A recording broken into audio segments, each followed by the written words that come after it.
President Joe Biden, apparently based on reporting from CNN, is not discouraged by the Biden document scandal, as I use that shorthand to describe it, and is still planning on keeping his same timeline for announcing a re-election bid. And it seems, based on this reporting, 100%, I can't always say 100%, can never say that, 99% sure that he's planning on running for re-election and is not going to push that back because he feels like he's in a scandal, just feels perfectly great continuing forward as if the document situation never happened. Here from CNN.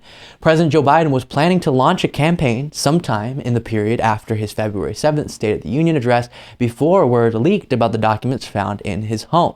And that remains the plan, even as White House aides and his personal lawyers answer questions about who knew what when. The plans haven't changed. People familiar with the discussions say the time frame is the same. The president and his close-knit inner circle of advisors, largely the same circle that was tight around him as he prepared to launch his 2020 campaign, are on public lockdown as they avoid saying anything to avoid tripping any legal issues. But they still think that, barring some major and deeply damaging revelation, this will blow over in time. So this is important and fascinating because it's looking like we're building towards the most likely situation being a Trump-Biden rematch. And I know a lot of people are dreading that. We're just going to have to see what happens and we're going to cover it.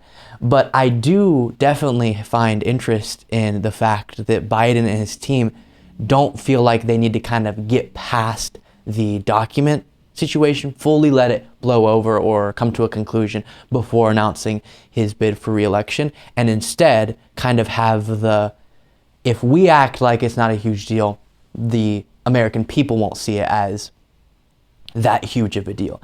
And I do think that works a lot of times. Now, what I'm about to say is somehow finding a way to cite Trump's actions to prove this point, which is strange, but let me go ahead and do it. Trump, whenever a scandal would break, would just charge forward as if nothing ever happened and would not at all portray the situation as if it was a scandal. Now, these days, he's falling apart. He's melting down constantly. He was then too, but in a different way, kind of acting like it's just a witch hunt and I'm going to get through it. Now, he was doing that because he's a deeply dishonest person and he was doing all these bad things that were turning into scandals. But I do think there could be some wrongdoing with the Biden document situation, but if I were to be an advisor to the Biden White House, I probably would say, just pretend like all is well, and maybe people will watch that and think, oh, maybe all is well. I'm not an advisor, so I can just from the sidelines say, investigate it, and we'll see what happens. I don't have any control over his re-election bid.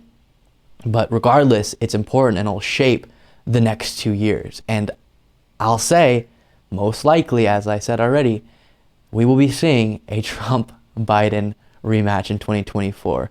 Holy smokes. We have a subreddit. If you want to interact in the community, go there, The Luke Beasley Show on subreddit.